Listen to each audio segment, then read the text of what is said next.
Welcome to the Quest Diagnostics third quarter 2025 conference call.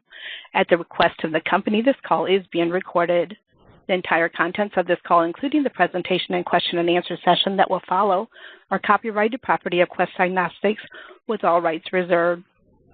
Any redistribution, retransmission, or rebroadcast of this call in any form without the written consent of Quest Diagnostics is strictly prohibited. Now I'd like to introduce Sean Bevick, Vice President of Investor Relations for Quest Diagnostics. Please go ahead. Thank you and good morning. I'm joined by Jim Davis, our Chairman, Chief Executive Officer and President, and Sam Samad, our Chief Financial Officer. During this call, we may make forward-looking statements and will discuss non-GAAP measures. We provide a reconciliation of non-GAAP measures to comparable GAAP measures in the tables to our earnings press release. Actual results may differ materially from those projected. Risks and uncertainties that may affect Quest Diagnostics' future results include, but are not limited to, those described in our most recent annual report on Form 10-K and subsequently filed quarterly reports on Form 10-Q and the current reports on Form 8-K. For this call, references to reported EPS refer to reported diluted EPS, and references to adjusted EPS refer to adjusted diluted EPS. Growth rates associated with our long-term outlook projections, including consolidated revenue growth from acquisitions, organic revenue growth, and adjusted earnings growth, are compound annual growth rates. Now, here is Jim Davis. Thanks, Sean, and good morning, everyone. Our third quarter performance underscores strong demand for our clinical solutions, our diligent execution to meet customer needs, and our commitment to advancing our strategy. We delivered robust top and bottom line growth, extended our presence in key markets, forged new collaborations with leaders across healthcare, and expanded our broad portfolio of diagnostic innovations to advance better health. Revenues grew 13.1%, including 6.8% organic growth, driven by broad-based adoption of our clinical innovations, contributions from acquisitions, and growth in our consumer channel as we position Quest as the preferred lab engine inside top wellness brands. We also announced an agreement with Corewell Health to form a lab services joint venture serving the state of Michigan. In addition, we will deploy our comprehensive collab solutions across Corewell's nearly 24 hospitals, supporting quality, innovation, access, and productivity. Given our strong performance year to date, we are again raising our full year 2025 guidance. I'd like to take a moment to comment on efforts to reform PAMA. In September, congressional leaders introduced bipartisan legislation called the Results Act. Results is a smart, pragmatic, and fair reform that seeks to correct the flaws of the original PAMA implementation. It would deliver foundational payment reforms for clinical labs by dramatically improving the accuracy of data used to set reimbursement under the clinical lab fee schedule. If Congress does not reform or delay PAMA this year, American labs will be forced to absorb significant payment cuts next year, threatening the ability of American seniors to access critical lab testing. We are working in partnership with our trade association, ACLA, and with Congress to secure meaningful PAMA relief before the new year.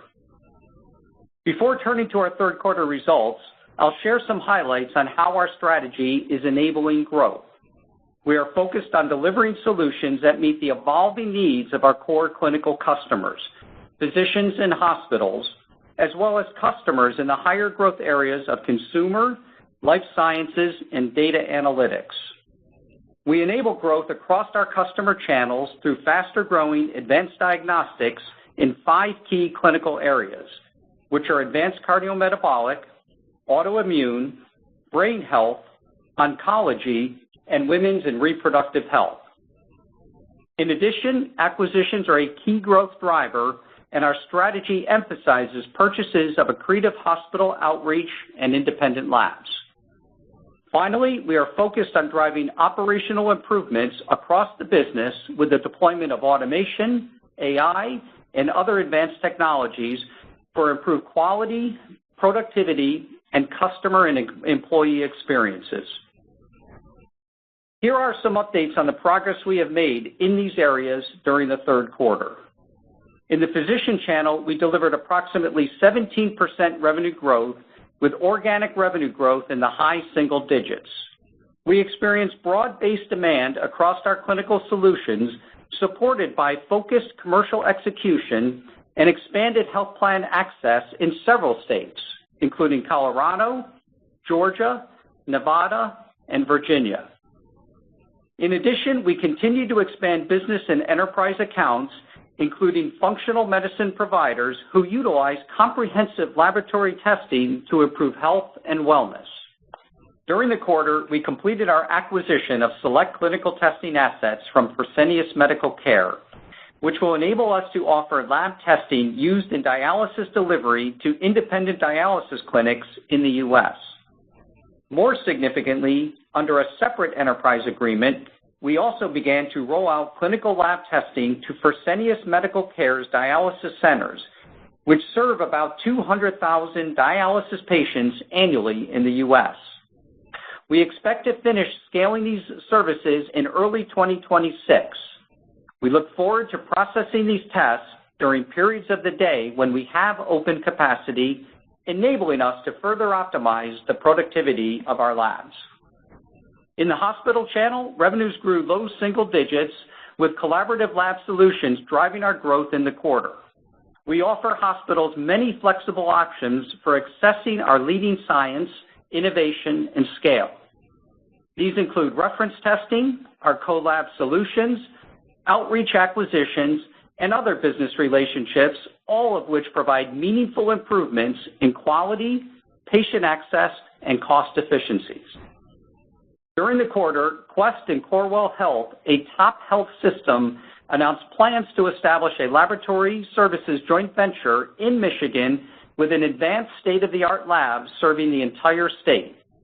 In our largest implementation of CoLab solutions to date, Corewell Health will utilize our comprehensive offering, including reference testing, lab analytics, supply chain management, and blood management. Once we fully scale across Corewell's 21 hospital labs next year, we expect annual revenues from CoLab solutions to be approximately $1 billion. Turning to our consumer channel, we are excited by increasing momentum we saw in the third quarter as we strengthen Quest as the preferred lab engine of consumer health companies. We are delivering our extensive menu and technology inside top consumer health and wellness brands. For example, our collaborations with Whoop, the human performance company, and Aura Health, maker of the world's leading smart ring, enable seamless access to our lab testing services and results in their mobile apps. In the quarter, we also saw strong double-digit growth from our QuestHealth.com consumer-initiated test platform. In advanced diagnostics, we delivered double-digit revenue growth across several clinical areas of our portfolio. This includes advanced cardiometabolic and endocrine, as well as autoimmune disease testing with our Analyzer autoimmune solution. Analyzer experienced strong growth as primary care physicians increasingly utilize this solution to direct high-risk patients to specialty care. In brain health, demand for our Quest AD Detect blood test for Alzheimer's disease accelerated and more than doubled in the third quarter. New guidelines introduced in July recognize the value of blood-based biomarker testing in assessing Alzheimer's disease pathology in patients with cognitive impairment. At the same time, we continue to publish evidence on our AD Detect test, including a study published this month that found 2 of our innovative panels provide confirmatory accuracy for aiding Alzheimer's diagnosis. In oncology during the quarter, we received breakthrough device designation from the FDA for our Haystack MRD test. This milestone reinforces the high caliber of our cancer monitoring innovation and opens avenues for developing companion diagnostics. We also commenced separate trials with Mass General Brigham and Rutgers Cancer Institute to further research Haystack MRD's clinical utility as a guide in making post-operative therapy decisions. We are also pleased that HPH, a major lab provider in Hamburg, recently introduced an in-house MRD test in Germany based on a license to our Haystack MRD technology. We are highly focused on delivering innovations that can identify risk of cancer and other diseases in early preventable stages. During the quarter, we announced collaborations that leverage Quest's national scale in phlebotomy and connectivity to broaden access to cancer screening liquid biopsy tests, including Guardant Health Shields test for colorectal cancer. Turning to operational excellence, we continue to target 3% annual cost savings and productivity improvements through our Invigorate program. We are deploying innovative automation and AI technologies, including digitizing processes to improve quality, productivity, and customer and employee experiences. During the quarter, we announced Epic as our technology partner for Project Nova, our multi-year order-to-cash transformation. By deploying a suite of Epic solutions, including Beaker, MyChart, and Care Everywhere, we will deliver deeper, more connected insights with easier, faster, and more efficient experiences. Combining these leading technologies with our breadth and scale will help all patients and providers, regardless of their EHR provider, get the information they need to make critical care decisions. We are in the early planning stages of this work and look forward to sharing more about the implementation on future calls. Our growth and productivity gains in the quarter demonstrate that we are executing our strategy and serving our customers and patients with both energy and purpose. And now Sam will provide more details on our performance and 2025 guidance. Sam? Thanks, Jim. In the third quarter, consolidated revenues were $2.82 billion, up 13.1% versus the prior year. Consolidated organic revenues grew by 6.8%. Revenues for diagnostic information services were up 13.5% compared to the prior year, reflecting organic growth in our physician, hospital, and consumer channels, as well as recent acquisitions. Total volume measured by the number of requisitions increased 12.5% versus the third quarter of 2024, with organic volume up 3.9%. Recall, the impact of weather and the CrowdStrike global IT outage was a headwind on our volume in the third quarter last year. We estimate that our volume in the third quarter of 2025 experienced the benefit of approximately 50 basis points due to the impact from those disruptions in the same period last year. Total revenue per requisition was up 0.8% versus the prior year, as an increase in organic revenue per requisition was substantially offset by the impact of the LifeLabs acquisition, which carries a lower revenue per requisition. On an organic basis, revenue per requisition was up 3% in the quarter versus last year, driven primarily by an increase in the number of tests per requisition and test mix. Unit price reimbursement remained consistent with our expectations. Reported operating income in the third quarter was $386 million, or 13.7% of revenues, compared to $330 million, or 13.3% of revenues last year. On an adjusted basis, operating income was $458 million, or 16.3% of revenues, compared to $385 million, or 15.5% of revenues last year. The increase in adjusted operating income was due to recent acquisitions and organic revenue growth, partially offset by wage increases and higher than expected employee health care costs. Reported EPS was $2.16 in the quarter compared to $1.99 a year ago. Adjusted EPS was $2.60 versus $2.30 the prior year.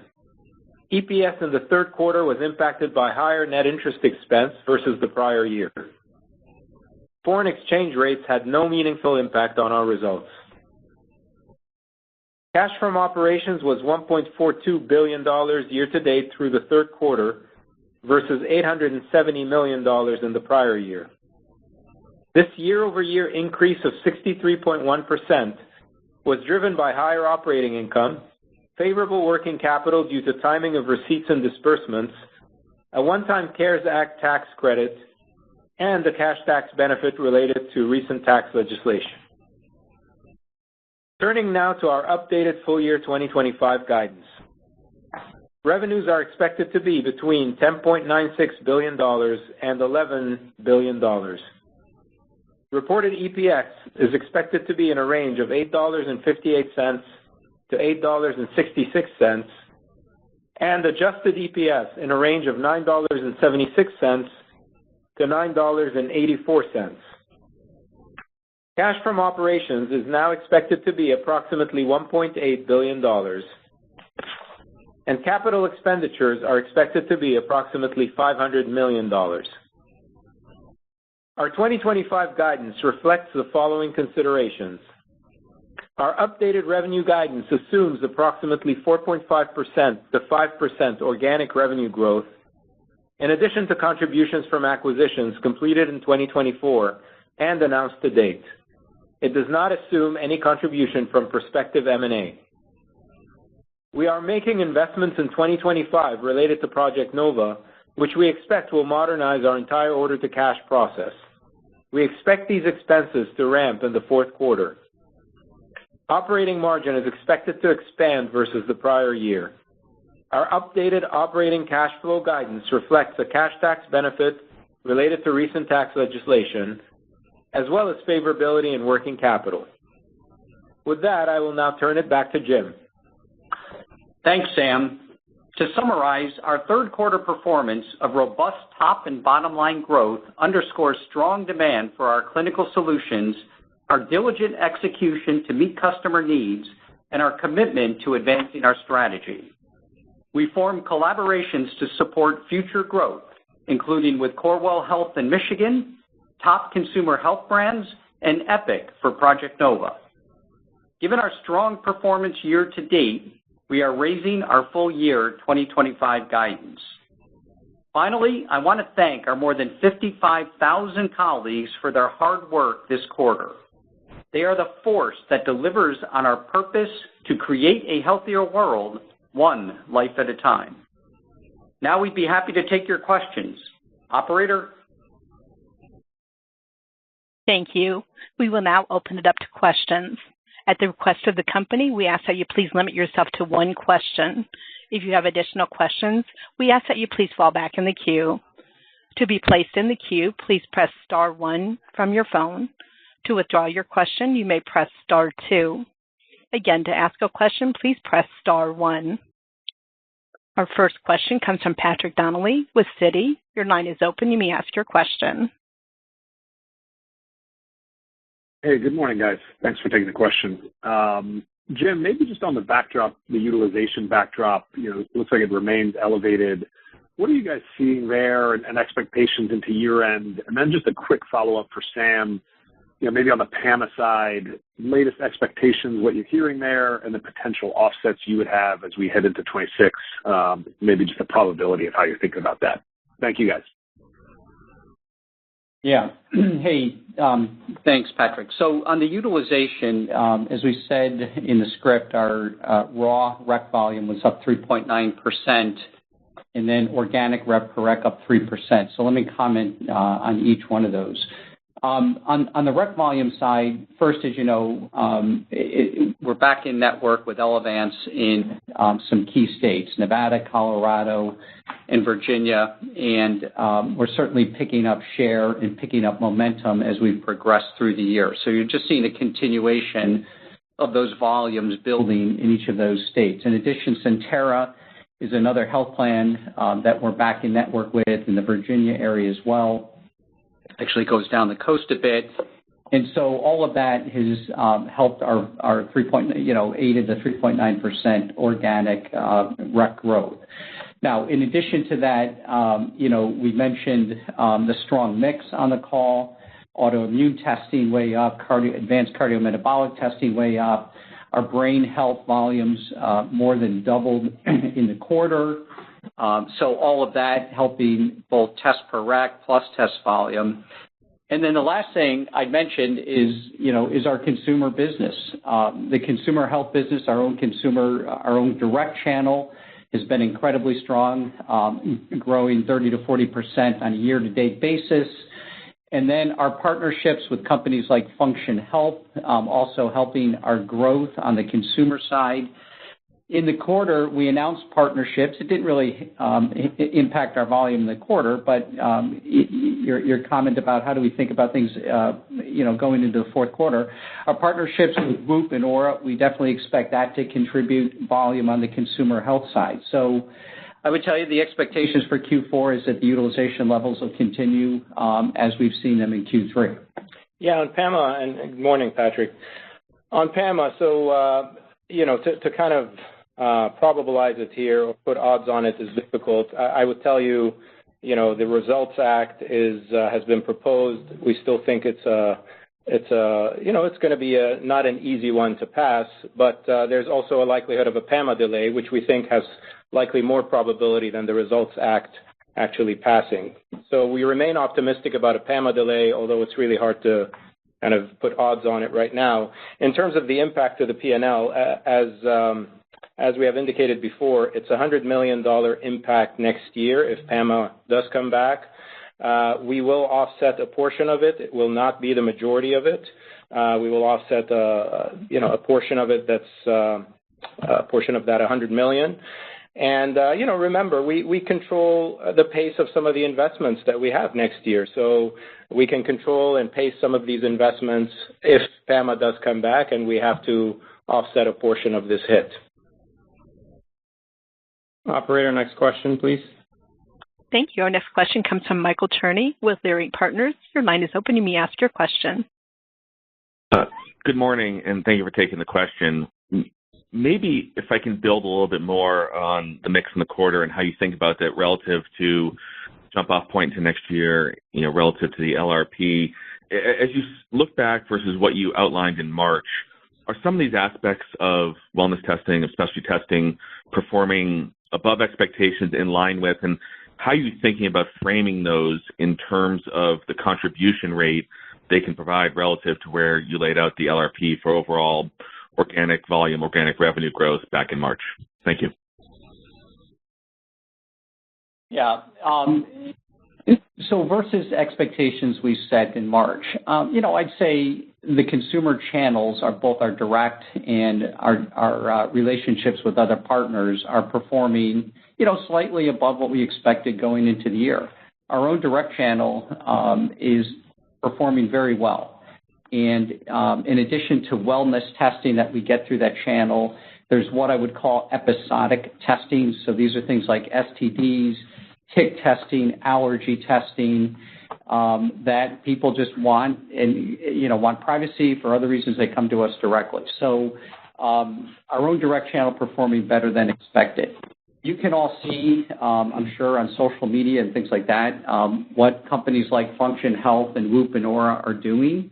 And certainly, that is aiding our progress on the indirect channel as part of consumer health. Look, it's just huge momentum that is building across the country as individuals become CEOs of their own health. And with that, they turn to companies like Quest Diagnostics to get access to testing that otherwise, they may not be able to get through their traditional health plans, or some of the tests that these consumers want may not be acceptable, through the plans. They could get denied. So that's why they turn to consumer health channels. Okay. So as we go into the fourth quarter, and we're in the fourth quarter, as we go into the early part of next year, we expect these consumer channels to continue to gain momentum. Michael, if I take it back to your comment again, compared to March, largely the assumptions are still intact versus what we shared during our Investor Day in March. The mid-single-digit revenue growth, including the contribution of 1% to 2% from M&A, high single-digit EPS growth, the margin expansion over the 3 years that we shared, all those I would say are pretty intact. I mean, there are some definitely positive things that we're seeing around utilization, around the consumer business, around the wellness business, all the things that Jim shared. And also on the revenue side, the test per rec and mix improvements that we're seeing that have a direct impact on contribution and operating margins. So all of those are really positive, but not to change the long-term outlook that we provided. Operator, next question, please. Thank you. Our next question comes from Elizabeth Anderson with Evercore ISI. Your line is open. You may ask your question. Hi, guys. Good morning. I have a question about sort of how you're thinking about the 4Q margins. Obviously, I think, Sam, you highlighted the step up in the NOVA, Project NOVA expenses, which you guys have obviously called out before. Can you talk about some of the other pluses and takes? Because obviously you've had very strong margin expansion over the last 4 years now, and I just want to make sure I understand all of the puts and takes as we think about the fourth quarter and then, the jump point into 26. But I understand that PAMA, potential PAMA impacts. Thank you. Sure, Elizabeth, and good morning. Yeah, happy to talk about it. So starting with Q3, because that's the jump-off point to your question. Starting with Q3, we saw strong margins in Q3, 16.3% operating margins, healthy expansion versus same period prior year. And a lot of that is driven by utilization and driven by mix as well, both in terms of, the revenue per rec overall, but also the business mix, the test mix. Now, we did see an offset to the strength in operating margins in Q3 related to group health expenses, our employee medical expenses. Those came in higher than we expected in Q3 and were a fairly significant headwind on margins in Q3. I would size it as roughly 40 to 50 basis points in terms of impact on operating margins. We do expect those to continue at this elevated level going into Q4. I won't talk about 26 yet. It's too early. We need to look at all of our group health plans for 26 before we can guide anything towards the impact of those in 26. But I can tell you in Q4, our expectation is they'll continue somewhat elevated and have a negative impact on margins. In terms of Q4, the only other things I would call out is, yes, we do expect a ramp in NOVA investments in Q4. Those have, largely due to the timing of signing with Epic, have been pushed more into Q4, so we expect more of those in Q4 than we initially expected. And then in terms of seasonality, I'd remind you of a couple of things that we traditionally see, nothing that's different.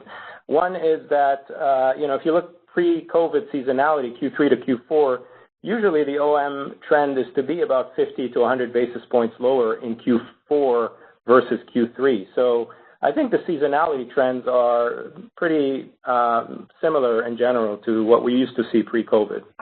Elizabeth, just to summarize, on a year-to-date basis, our OM rate is up 60 basis points. And so it really does point to our productivity efforts. Our Invigorate program continues to pay dividends for us.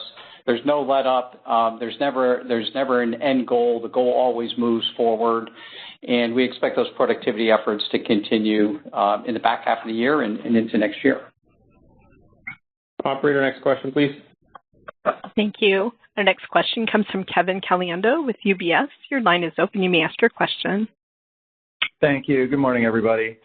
Sam, I know you just said you don't want to talk about 26, but I have to ask a little bit, just thinking about now that we sort of understand the jump-off point, we understand your LRP.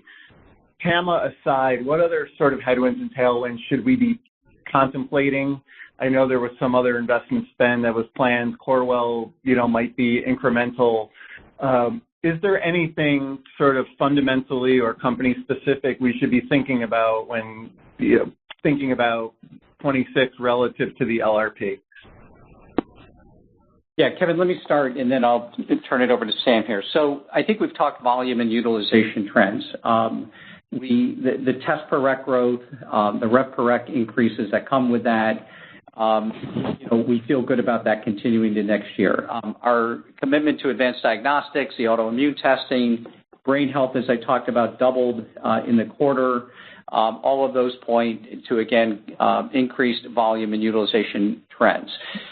We've talked about earlier, and we mentioned in the script, we've just begun to take on the testing from Fresenius. So we're two parts to that. One is Fresenius is the testing that comes from over 200,000 dialysis patients across the 3,100 plus Dialysis centers, we're in the very early innings of integrating that work into Quest Diagnostics. Plus, Fresenius provided lab testing for other third-party dialysis centers. That's the piece of the business that we bought, and we certainly expect to expand on that as we go into next year. Corewell, the co-lab portion of that just gets going here in the fourth quarter. That will expand across all 21 hospitals as we move into 2026.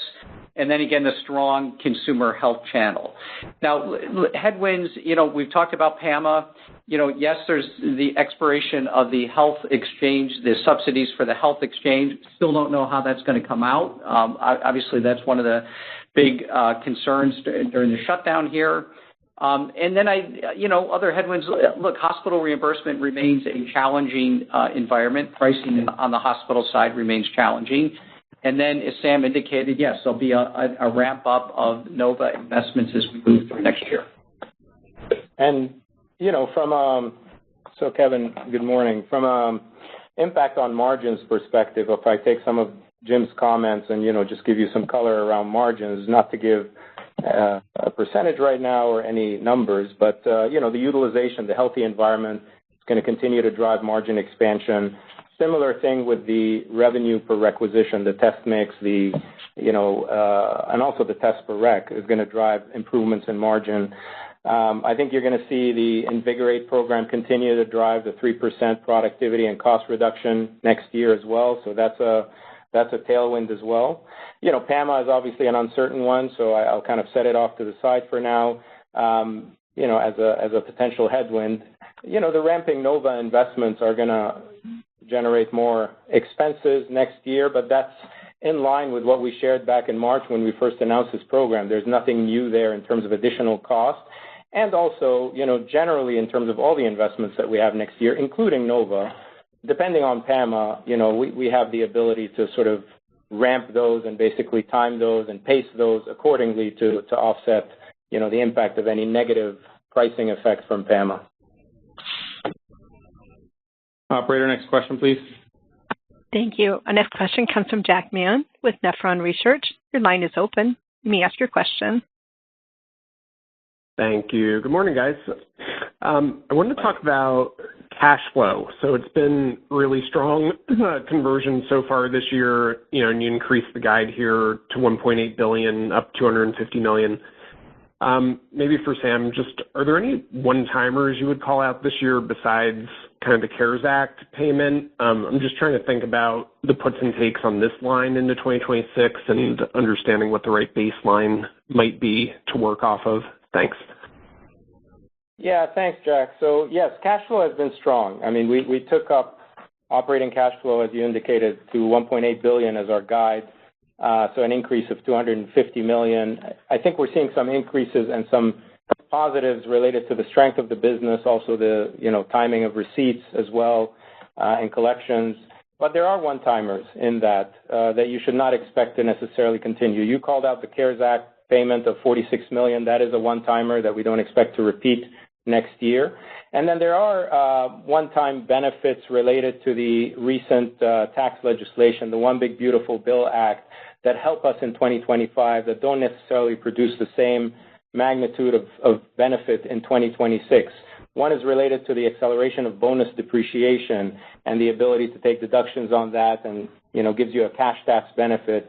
And the other one is also related to R&D, accelerated R&D expenses or expensing R&D and being able to take a tax deduction on that as well, which helps you from a cash tax benefit too. So those in total, I would call out between sort of just over $100 million, $100 to $130 million or so of benefits, in addition to the $46 million of CARES Act.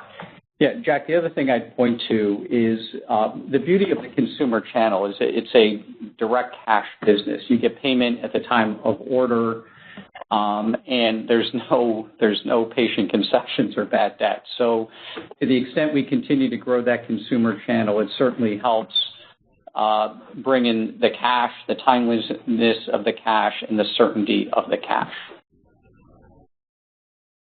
Operator, next question, please. Thank you. Our next question comes from Luke Sergott with Barclays. Your line is open. You may ask your question. Great, thanks. I just wanted to dig in a little bit on the consumer health momentum that you guys have in light of some of these like new partnerships you have with like Whoop and Aura. How to think about like the partnership here and what kind of tests are, what's being marketed and what kind of tests you guys are going to be driving through there, and any type of benefit that you could see to help the requisition volume stay elevated within that business. Yeah, so I can talk about each of those. First of all, let's start with Whoop. They have somewhere between, 1.5 million and 2 million Whoop users in the country. Whoop announced that there were roughly 350,000 people that had signed up for advanced labs. Now, how quickly those people that signed up, how quickly they convert and actually get lab testing done, it's very hard to tell at this point. The faucet is open, people have come forward, so we are seeing demand from that. You've seen the pricing that Whoop announced in the marketplace, $199 for a limited panel of roughly 65 biomarkers, and if you do that twice, it's twice in the year. It's a $350 charge. Aura, on the other hand, we're still in the final stages of the technical integration with Aura. Aura is much bigger in terms of users. They've got about 5.5 million globally. Not 100% how many are in the U.S., but probably 60-ish, 65% are probably U.S.-based. They've chosen a more limited panel, a $99 panel that has roughly 50 biomarkers on it. And so we don't have an indication of a backlog yet or anything like that. And then, obviously, again, our own direct channel has put up growth numbers that are really impressive on a year-to-date basis, between 30 and 40%. And then, obviously, Function Health continues to grow, and we are the sole lab that does all the testing for Function Health. So put all of those pieces together, and it really points to a segment that we're getting terrific growth at. Operator, next question, please.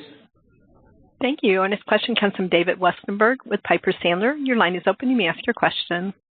Hi, thank you for taking the question, and congrats on a good quarter. So, and congrats on the consumer channel. We are seeing a lot of great growth in this channel. We're also seeing some ads for some of the home delivery blood testing kits. Do you believe that could be a key part of consumer health? And then are there any strategies to participate in that market? Thank you. Yeah. First of all, yes, there is strategies for us to participate. There's devices out there today for self-collect for both STDs as well as HPV. Today, those collections have to take place actually in one of our patient service centers, but in the future, we would expect consumers, patients to be able to do those collections in the home.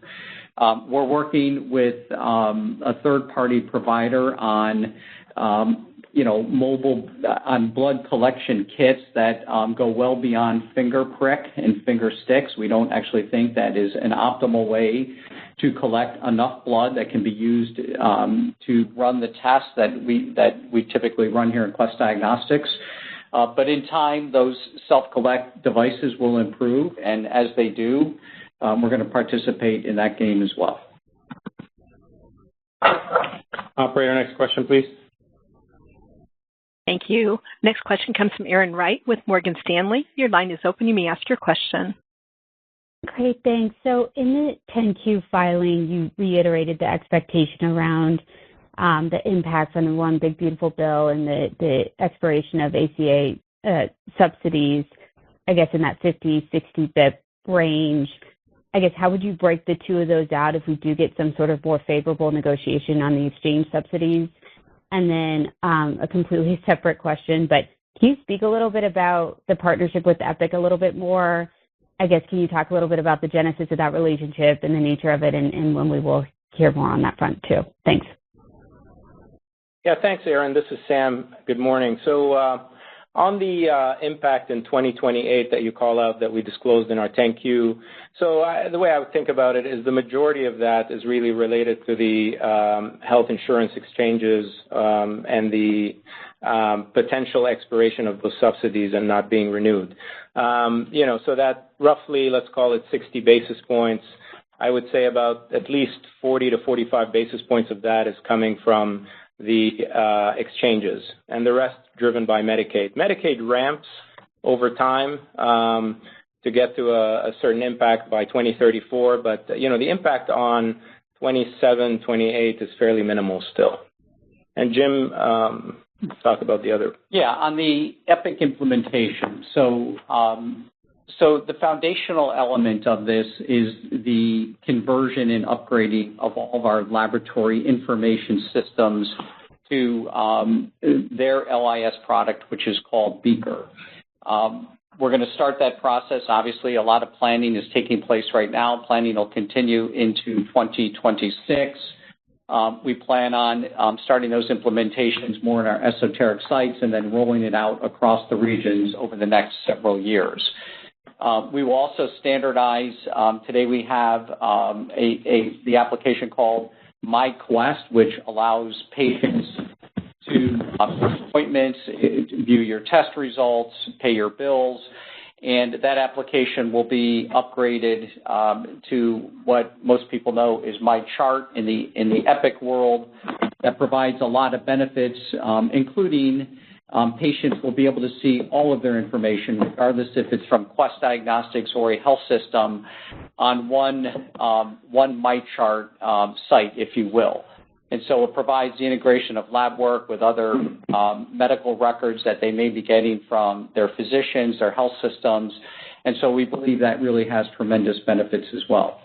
So as we've described in the past, it's a 5 to 7 year implementation timeline.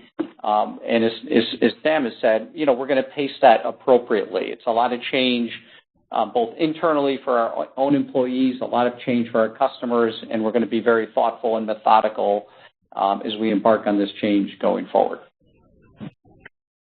Operator, next question, please. Thank you. Our next question comes from Andrew Brackman with William Blair. Your line is open. You may ask your question.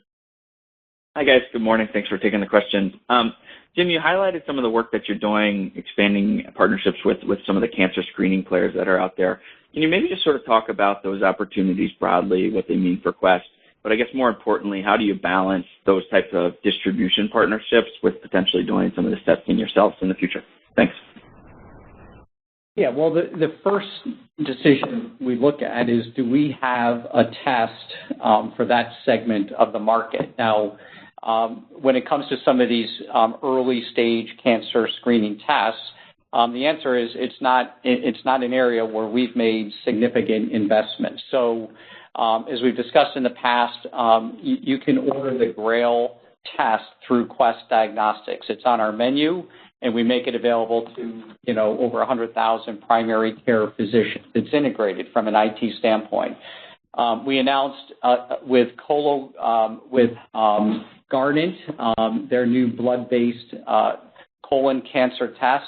Again, we don't have a test in that segment. We were getting questions from our physicians, and so it's on our menu. Physicians will be able to access that. There's complete IT integration. We do the collections, and the test gets sent to the Guardant lab to be done. We have collection agreements with other players in the industry, but those two tests are actually on our menu, and we enable physician offices to order through Quest Diagnostics. Operator, next question, please. Thank you. Our next question comes from Michael Ryskin with Bank of America. Your line is open. You may ask your question. Great, thanks. You kind of just touched on it there on the advanced diagnostic side, but maybe I'll just follow up specific to Haystack. If you could just provide an update on the integration and how that's going, and just reaffirm some of the comments you made in terms of how it's going to flow into the model in 2026. Yeah, so look, I'll talk about the integration. Sam can touch on some of the financial aspects. So it's totally integrated into the company. So It's part of the inner fabric of Quest Diagnostics. We've created, the test is run at our Center of Excellence in Texas, at our Cancer Center of Excellence, and the volumes are building. We feel good about that. We mentioned on the call we continue to do new and innovative research with, we mentioned Mass Brigham in Boston, Rutgers Cancer Institute here in New Jersey, and numerous other cancer studies to continue to build evidence. From a reimbursement standpoint, we are getting paid by Medicare today, and we expect this November that you'll see final reimbursement decisions in the final clinical lab fee schedule that gets published just before Thanksgiving of this year. So continued progress, continued to build volume, and completely integrated into Quest Diagnostics. Yeah, I'll talk a little bit about the, the financials, or at least in terms of what we expect the projections to be, without giving a number, because we're still working through our annual planning now for 2026. But listen, Mike, we're really excited about this test. It's definitely one that I think has the potential to be a leading MRD test in the market. We have had some learnings around, the actual commercial presence that we need to have, the number of reps that we need to put behind it, the EMR investment that we need to make in terms of the Epic Aura EMR investment that we're making this year. So this year, we're expecting it to be relatively on pace in terms of dilution versus last year, and we do expect in 2026 for it to be a tailwind in terms of less dilution in 2026 versus 2025. But very pleased with the market response to this test. Operator, next question. Thank you. And this question comes from Pito Chickering with Deutsche Bank. Your line is open. You may ask your question. Hey, good morning, guys, and thanks for taking my questions. Nice job in the quarter. As we roll forward, organic growth for next year, if I focus on the number of tests per requisition, can you refresh us how that grew year to date, how we should think about the durability of that growth going forward?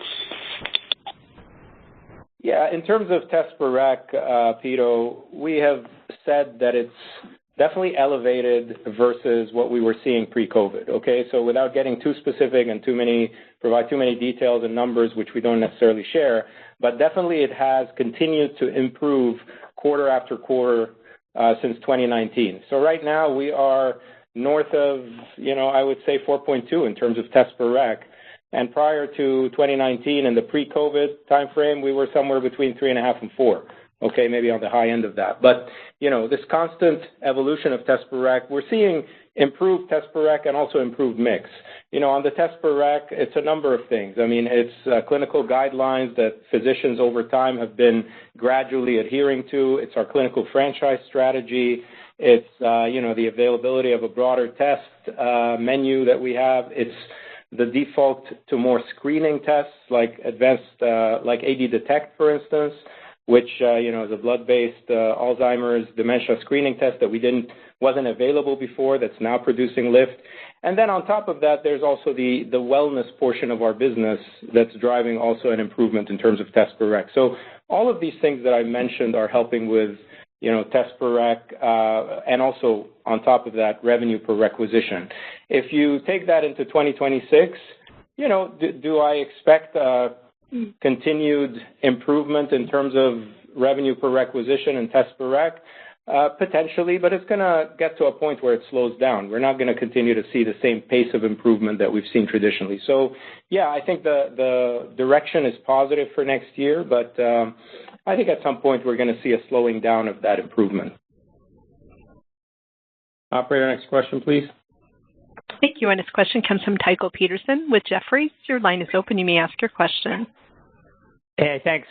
I want to just probe a little more on the oncology initiatives. I appreciate the color you've provided, but I know evidence generation, you're working with some of the academic medical centers for Haystack, I think on head and neck, breast, lung. I guess, how do we think about, additional indications being introduced for Haystack? And then any thoughts on, just guideline inclusion for NCCN? And then separately on Guardant, I think Shield is going to cross $100 million or so in revenues next year. So at what point could that partnership start to get more meaningful? And is that just for colorectal, or is an option for multi-cancer with Guardant as well? Yeah, let me just take the last question first. So first, on Guardant, right now it is just colorectal. That's what we've agreed to do. That's what we put up on our test menu. And we expect growth out of that next year. With respect to evidence generation on the Haystack MRD test, so first indications are obviously colon, and we're going after that hard. And I think, hopefully we'll see favorable reimbursement in the fee schedule that comes out in November for that indication. As you mentioned, head and neck are important, and we're doing that research, doing those studies with Mass General. We've got several funded studies on breast and lung as well. We have over 25 studies ongoing right this moment. So the studies get completed, we do the publications. So we expect to continue to get broader and broader base coverage on multiple cancer indications with this test. Look, we're really, really pleased with the uptake of this test by some of the more academic sites that really value precision, they value the sensitivity of the test, they value the specificity of the test, and we're seeing nice uptake from thought leaders in the industry that value these characteristics. Operator, next question, please. Thank you. Our final question comes from Eric Coldwell with Baird. Your line is open. You may ask your question. Thanks very much. A lot of moving pieces on the margin profile in 3Q and 4Q. You called out the employee health benefits as one of the short-term headwinds. I'm curious about Project Nova and other investments around that. You mentioned some slippage from 3Q to 4Q, an increase in 4Q. Is it possible to size, if there's some way to frame these investments relative to last year or relative to original expectations? I'm just trying to get a sense on what the order of magnitude of the impact in 4Q is, and then how that might play out in 2026 in terms of a year-over-year investment comparison. Yeah, thanks, Eric, and good morning. So I'll give you a portion of what you asked for, but I won't give you everything that you asked for in terms of the numbers. But listen, we started the year, we said we had investment spend this year of roughly $30 million. We said there was about $10 million related to the LDT regs, and there was about $20 million related to Project Nova investments. So, the QARA, the quality and regulatory, and, the LDT regs obviously didn't go through, but we still had to make some investments to really improve that organization and our reporting capabilities. So I would say roughly of that $10 million that we had earmarked, we spent most of that.